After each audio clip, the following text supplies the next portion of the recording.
మీరు 6 దినములు మౌనముగా దాని చుట్టూ తిరిగి ప్రార్థనలు చేసి 7వ దినమున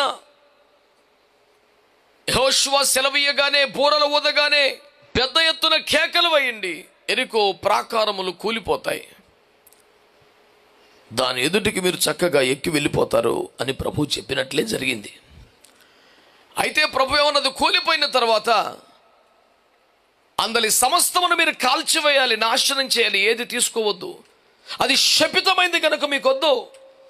నేను మీకు స్వాస్థ్యాలు ఇవ్వబోతున్నాను, మీకు ఏకంగా దేశాన్ని ఇవ్వబోతున్నాను, పాలు తేనెలు ప్రవహించు దేశాన్ని ఇవ్వబోతున్నాను, మీకు సర్వశ్రేష్టమైనటువంటి దీవెనలు ఎన్నో ఇవ్వబోతున్నాను. మీరు అందుకోబోతున్న అపరిమితమైన ఆశీర్వాదాల ముందు వచ్చే ఈ శపితమైన వాటి ఎరలో పడద్దు. మన వ్యక్తిగత జీవితంలో కూడా చదువుకునే పిల్లలు కావచ్చు, కెరియర్స్ బిగినింగ్లో ఉన్న వాళ్ళు కావచ్చు, వ్యాపారాలు చేస్తున్న వాళ్ళు కావచ్చు, దేవుడు నీకు ఉద్దేశించిన, వాగ్దానం చేసిన, సిద్ధపరిచిన ఆశీర్వాదాన్ని ఇక పొందబోతాం, అందుకుంటాం అనగా మనం డైవర్ట్ చేసే, బలహీనపరిచే ఆశీర్వాదాలలాగా కనపడేవి కొన్ని వస్తాయి. అవి శపితమైనవి సుమా, వాటిని వదిలేయి, ముట్టుకోవద్దు అని అంటాడు. యోసేపు దేశానికే రాజు అవ్వాలన్న దేవుని సంకల్పం ఉన్నది. అతని ఏలుబడిలో ప్రజలు ఆకలి బాధలు తీరాలి అన్న సంకల్పం ఉన్నది. ఓ దేశానికి రాజు అయి ప్రపంచానికి అన్నం పెట్టే ఉన్నతమైన సంకల్పానికి ముందు ఓ తుచ్చమైన క్షణికమైన సుఖాన్ని అనుభవించే ఓ గొప్ప అవకాశం మాదిరి గొప్ప పాపం అతన్ని మృంగబోయింది. కానీ చాలా జాగ్రత్తగా తప్పించుకుని బయటపడ్డాడు. ఆ మాట అందుకే నాకు ఇష్టం. ఓబద్యాలో ఉంటుంది 17వ వచనంలో, తప్పించుకుని వారే సీయోను కొండ మీద ఉంటారు. చాలాసార్లు ఎదురాడి పోరాడి సింహపు కోరలు పీకిన దానికంటే పాపము నుండి తప్పించుకుని బయటపడటం చాలా గొప్ప విజయం అవుతుంది. నేనేంటి ఒక బానిస బతుకుతున్నాను, అమ్మి వేయబడ్డవాను, మా ఇంట్లో అన్నదమ్ములు 20 రూపాయలకి అమ్మేశారు నన్ను, ఆ ఇంట్లో గిన్నెలు కడగడానికి పెట్టుకున్నారు, బానిసగా పెట్టుకున్నారు, పాలేరుగా పెట్టుకున్నారు, ఇంచుమించు ఇప్పుడు నాకు యజమాని స్థానం వస్తుంది, ఇంట్లో నా గౌరవం పెరిగిపోద్ది, నా హోదా పెరిగిపోద్ది, ఇక నుంచి నా ఆడింది ఆట పాడింది పాట, నా రేంజ్ పెరుగుద్ది. తుచ్చమైన పాపం మీద ఆశ లేకపోయినా ఓ దాసుడిగా బానిసగా బతికే స్థాయి నుంచి అంతా నాదే అనే రేంజ్కి ఎదిగే ఒక అవసరం ఇంట్లో వస్తుందని ఏమాత్రం బలహీనపడినా ఇటు జీవితం నాశనమే, అటు దేవుని ఏర్పాటు ప్రణాళిక జీవితంలో తొలగిపోతుంది. అసలైన ఆశీర్వాదాన్ని పొందడానికి ముందు నేను ట్రాప్ చేయడానికి అన్నట్టు దీవెనలాగే కనపడే కొన్ని వస్తాయి. అనేక సంవత్సరాలుగా నేను చేస్తున్నటువంటి ఉపదేశ క్రమంలో ఒక భాగం, ఎరుకోను కొల్చడం కన్నా అందరి బంగారం కాల్చడం కష్టం అని చెప్తుంటాను. నేను గట్టిగా కేకలేస్తే కోటగోళ్ళు కూలిపోయాయి, కానీ బంగారం కాల్చాలంటే ప్రాణం ఒప్పదు. ఆకారం లాంటికే కుదరలేదు. ఆకారం మొదటి నుంచి బలహీనుడు కాదు, ఎప్పుడు బలహీనుడు కాదు, ఆ రోజే బలహీనుడు అయ్యాడు. అతని కళ్ళ ముందు వ్యభిచారం చేసే వాళ్ళు ఉన్నారు, తిండిబోతులు ఉన్నారు, తిరుగుబాటుదారులు ఉన్నారు, విగ్రహారాధన చేసే వాళ్ళు ఉన్నారు. ప్రతిదీ కళ్ళారా చూస్తేనే ఎప్పుడు ఏ ట్రాప్లో పడలేదు, అగ్గిలా నిలబడిపోయాడు. కానీ కాస్త షినారు వస్త్రం, బంగారు కమ్మి, వెండి కమ్మి కనబడేటికి ఆశ కలిగింది. లూసిఫర్ గురించి యెహెజ్కేలు 28లో చెప్తాడే, పాపము నీలో కనబడు ఆ దినం వరకు నువ్వు పరిశుద్ధుడై ఉంటివని. ఒక పాపంలో పడ్డ కొంత వ్యక్తులు చూస్తే వాళ్ళు ఆది నుంచి బలహీనులుగా ఉంటారు. కొంతమంది అది ఎప్పుడు అలాంటిడే, కొంతమంది ఆది నుంచి నిప్పులాగా బతికిన వాళ్ళు ఉంటారు. పాపము నీలో కనబడి ఆ దినం వరకు నువ్వు పరిశుద్ధుడని దేవుడే సాక్ష్యం ఇచ్చాడు లూసిఫర్ గురించి. ఒక నీచ ఘోరమైన పాపం చేశారే, అదే ఫస్ట్. అసలు అలాంటి థాట్ కూడా వాళ్ళ లైఫ్లో లేదు, అలాంటి రకం కాదు, అలాంటి చూపులు, మాటలు, స్పర్శలు వాళ్ళ దగ్గర లేవు.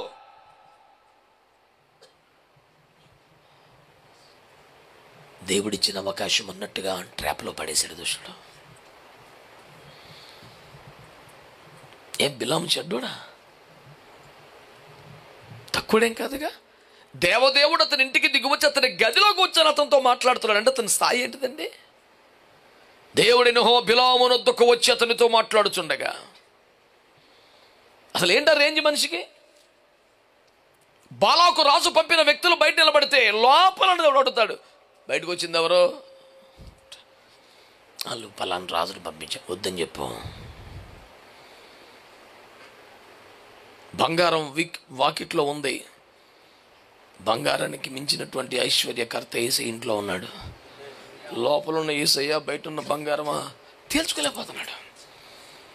రాతలు బండి అవటాడు, మీరు నువ్వు ఉంటే చాలు యేసయ్య అనాలి కదా. యేసయ్య 1 minute అని చెప్పి తలుపులేసి ఆనుమతిలో ఈ రాత్రికి నిలిచి ఉండండి, నేను అట్టకట్టు ప్రభుని ఒప్పించుకుంటాను. ఎన్ని సంవత్సరాలు సేవ చేతి ఎంత బంగారం వద్దే, నీ దండం పెడతాను నిలబాగంటారు ఆలం పట్టుకుంటున్నాడు. అంటే లోపల యేసయ్య ఉన్న తర్వాత కూడా ఈయన చాలు అనిపించట్లా. బయట పొంచి ఉన్నటువంటి సంపద కన్నా ఈయన ఎక్కువ అనిపించట్లా. నీకు సేవ చేస్తా, కానీ ఇది కూడా కావాలి. యవన బిడ్డలు, చదువుకునే పిల్లలు, ముఖ్యంగా కొత్తగా జీవితాలు ప్రారంభిస్తున్న వారు, కెరియర్స్ బిగినింగ్లో ఉన్న వాళ్ళు ఒక బీభత్సమైన టార్గెట్ రీచ్ అవ్వాలి, కొట్టాలి, సరైన పిక్స్ అందుకోవాలి. ఈ టైంలో చిన్నది ఎక్కడో డీవియేషన్ వస్తుంది, డిస్ట్రాక్ట్ అవుతారు, మొత్తం నాశనం అయిపోద్ది లైఫ్.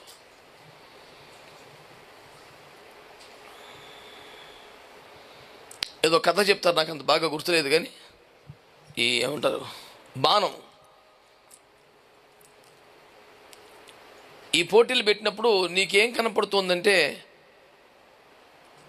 ఒక యాపిల్ని టార్గెట్ చేయాలి. నీకేం కనబడుతుంది అని చెప్తే ఆ యాపిల్ చెట్టు కనబడుతుందంటే కనబడుతున్నాడు అని తీసి పడేశారు. నెక్స్ట్ చెట్టు కనబడుతుందని లేదన్నాడు, కొమ్మ కనబడుతుందంటే కనబడుతున్నాడు అని తీశారు. ఇంకొకడు కొమ్మ కనబడుతుందని లేదు, పండు కనబడుతుందంటే అని తీశారు. ఇంకొకటి వచ్చి నీకేం కనపడుతుందంటే ఆ పండు మీద తొడిమి ఒకటే కనపడుతున్నాడు అని సెలెక్ట్ చేశారు.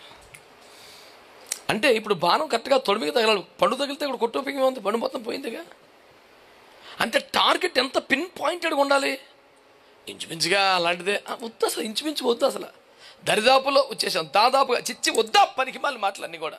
మనం దేనికోసం బయలుదేరాం, మన టార్గెట్ ఏంటి, ఖచ్చితంగా అక్కడ కొట్టాలంతే. ఇంకా మేము సరదాగా అప్పుడు కాలేజీ టైంలో క్రికెట్లు ఆడేటప్పుడు ఎవడో లేనప్పుడు గ్రౌండ్లోకి వెళ్ళిపోయి ఒకే వికెట్ పెట్టి బౌలింగ్ చేసేవాడిని. మెంటలు వచ్చేసేలాగా 3 వికెట్లు పెడితే ఏదో తగిలేస్తుంది, అలా వద్దు, ఒకటే వరుసగా 50 బంతులు 60 బంతులు 70 బంతులు ఇసిరితే కనీసం ఒక 30 తగలిపోతే నా మీద నాకు అసహ్యం వేసుకొచ్చేసి, చిచ్చి అదో జీవితం, గురి లేదు, కాన్సన్ట్రేషన్ లేదు, పర్ఫెక్ట్గా తగలలేదు, చిచ్చి ఎందుకు ఇలాగా. దేనికోసం చదువుకున్నారు, దేనికోసం హాస్టల్లోకి వచ్చారు, దేనికోసం యూనివర్సిటీకి వచ్చారు, దేనికోసం రోడ్డు ఎక్కాం, దేనికోసం బతుకుతున్నాం, మన వ్యాపారం ఏంటి, ఉద్యోగం ఏంటి పట్టుకుంటే కరెక్ట్గా పిన్ పాయింట్ అక్కడే కరెక్ట్గా అక్కడే ఉండాలి. యాక్చువల్గా తొడి మంది దృష్టి పెట్టాం, కానీ పక్కన జస్ట్ వెంట్రుకు భాషలో ఇప్పుడు ఏంటైతే ఇలాంటి అందమైన కౌరులతో లైఫ్ ఏం సెట్ అవ్వదు కదా. పరీక్షలు రాసుకొచ్చిన పిల్లలు ఏమంటారు, ఇంటి దగ్గర సూపర్గా రాసిన అసలు టాప్ ర్యాంక్ వస్తే నాకే రావాలంటే అసలు పేపర్లో నెంబరే ఉండదు. అది నేను వాళ్ళు బాగా రాయలేదని చెప్పేవాళ్ళు మా అయితే 100కి 10 మంది ఉంటారు. 70% మంది బేపత్సంగా రాశానని చెప్తారు, అసలు దరిదాపులు లేదు. తల్లిదండ్రులు ప్రపంచంలో ఎవరినైనా సరే విశ్లేషణ చేస్తారు, కానీ పిల్లలు మాత్రం నమ్ముతారు. అదొక ఆ ప్రేమే లేకపోతే బేపత్స మనుషులు కూడా బతకలనుకోండి. ఎవరినైనా సరే ప్రధానమంత్రిని ముఖ్యమంత్రి కూడా స్కాన్ చేసే తల్లిదండ్రులకి కొడుకు కూతురు మాత్రం స్కానింగ్కి అందరం. ఆడేం చెప్తే మా ఊరు చెప్పాడండి, ఆడు చెప్తే వేదమే, అంతే, చాలా బాగా రాశానన్నాడండి. వీళ్ళు ఆ మాటను పట్టుకొని కుమిలిపోతుంటారు, పిల్లడు బాగా రాశానన్నాడండి, ఎక్కడో తేడా వచ్చింది, ఆడే తేడా, ఎక్కడో తేడా వస్తాయండి. అంటే అంత పిచ్చి ప్రేమ ఉంటుంది పిల్లల మీద. ప్రేమ అన్నిటినీ నమ్మును అని ఉంటుంది కదా. అనుమానం రాదు, పిల్లలు చెప్పారంటే అలా చేయడండి, అలా చేయడండి, ఆడికి లోపల ఇలా ఉంటుంది, మా వాడల్లా మాట్లాడ్డాండి అనేప్పటికీ ధైర్యం వస్తుంది. దేవుని కృపను బట్టి ప్రపంచమునే మార్చలేకపోయినా మా నాన్ననే మార్చగలిగాను.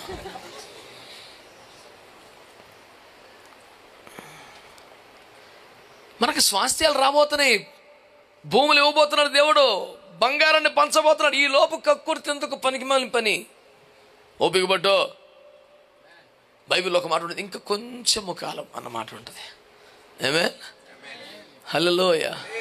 అపోస్తలుల జీవితంలో కలిగిన జీవితం అంతా దెబ్బలే. 30 ఏళ్ళు 40 రోజు జైలే, 30 సంవత్సరాలు 35 సంవత్సరాలు వాళ్ళ సేవా కాలంలో ప్రతిరోజు బెత్తంతో దెబ్బలు తింటమే, ఏదో జైలుకి వెళ్తామే, దారుణంగా మాటలు పట్టమే, దేవదూతలకు కూడా వేడుకలుగా మాడిపోయామంటాడు పౌలు గారు. అంత దారుణాలు బాధలు పడి, ఏటి సార్ బతికల్లా బాధలేనేటే అంటాడు, క్షణమాత్రం ఉండు చులకని శ్రమ అంట.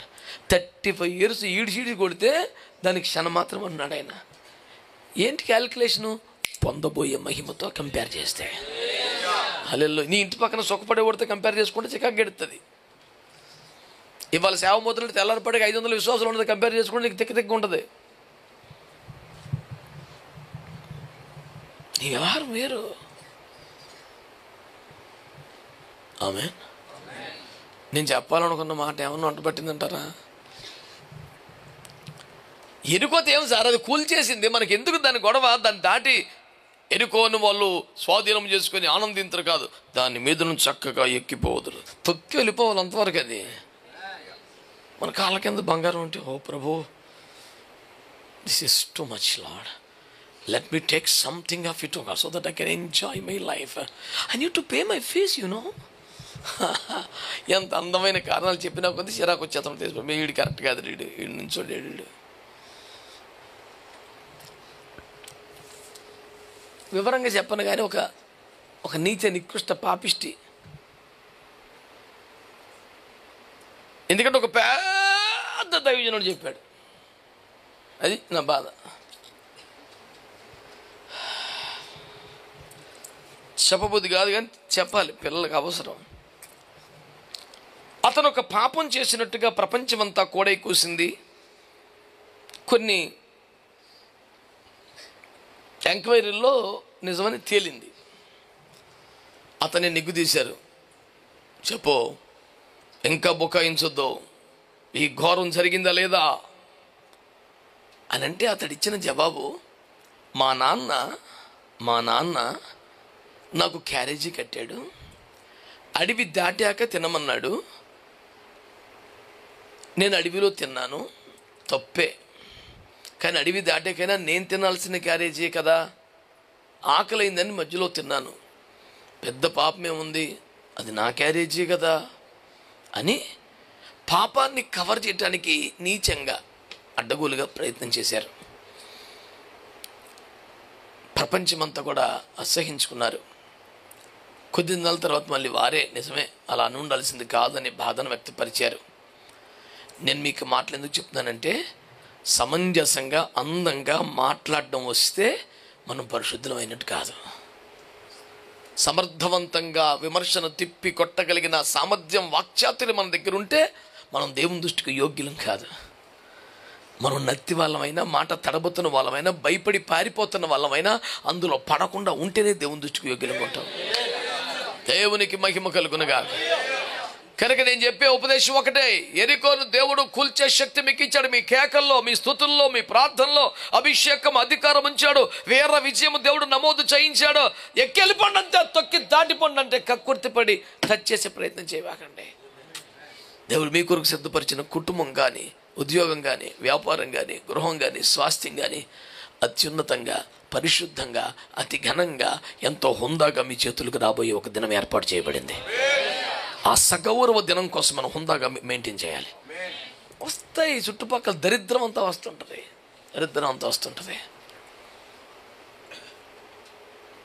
కొంచెం కాలం.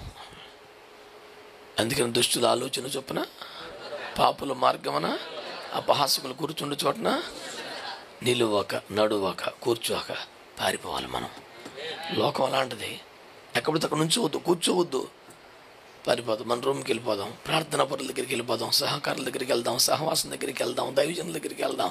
వద్దు, ఎక్కడ పడితే అక్కడ ఆగొద్దు.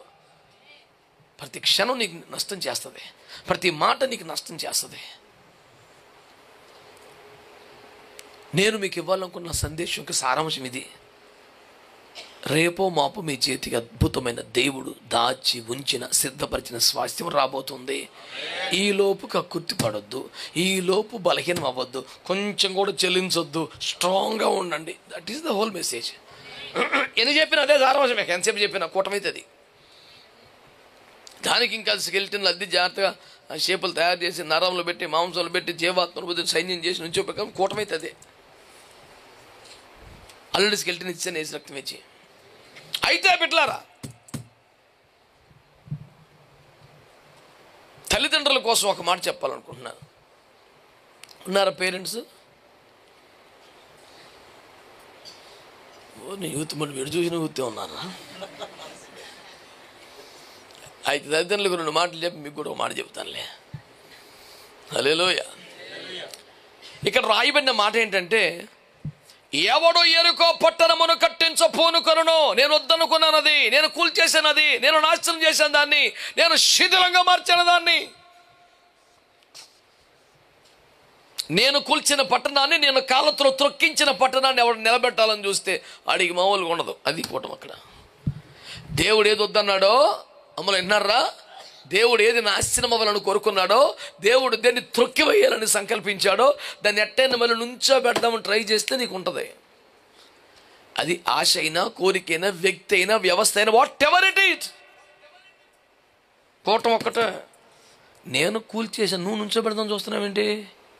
నేను వద్దను, నువ్వే యాక్సెప్ట్ చేయటం ఏంటి? నేను కాదను, నువ్వు తీసుకురావడం ఏంటి? మళ్ళీ చెప్తున్నాను, అది వ్యక్తి అయినా, వస్తువైనా, విషయమైనా, పదార్థమైనా, ధనమైనా, బోధ అయినా, ఏదైనా. దేవుడు వద్దు అన్నాక, దేవుడు తృణీకరించాక, దేవుడు కూల్చివేశాక, అది నీ కాళ్ళ కింద ఉండాలన్నట్టుగా దేవుడు త్రొక్కిరమని చెప్పాక, దాన్ని బ్రతకనిస్తే దేవుడు దాన్ని ఉపేక్షించడు. తిరుగుబాటుదారులతో పోల్చుకుంటే, వ్యభిచారులతో పోల్చుకుంటే, తాగుబోతులతో పోల్చుకుంటే, దొంగలతో పోల్చుకుంటే ఆకాన్ ఏం పెద్ద పాపాత్ముడండి? నేను వద్దన్నది ఎందుకు ముట్టుకున్నావు? ఆ ఒక్క పాయింట్ మీద ఫ్యామిలీ చచ్చిపోయారు. నేను తొక్కేమన్నాను కదా, నువ్వు ఎందుకు పట్టుకొచ్చావు? లేదండి, ఒక్క వస్త్రం చిన్న, నువ్వు రా ముందురా, చంపేవతలు పడేశారు. చెయ్యెత్తద్దు కానీ గుండె మీద చేయబెట్టుకొని ధైర్యంగా చెప్పండి, నీ ఇంట్లో ఉన్నది కానీ, ఒంట్లో ఉన్నది కానీ, మనసులో ఉన్నది కానీ, హృదయంలో ఉన్నది కానీ, నీ బ్యాంకులో ఉన్నది కానీ, నువ్వు అనుభవిస్తున్నది కానీ దేవుడు ఇచ్చిందేనా? దేవుడు వద్దన్నది ఉందా? చాలా భయం కలగాలి, చాలా భయం కలగాలి. నీ ఒంటి మీద కానీ, ఒంటి లోపలిది కానీ, ఇంటిలోనిది కానీ, బ్యాంకులోనిది కానీ, సేవలోనిది కానీ, నువ్వు కలిగి ఉన్నది, అనుభవిస్తున్నది ఏదైనా దేవుడిచ్చిందేనా? దేవుడు వద్దన్నదా?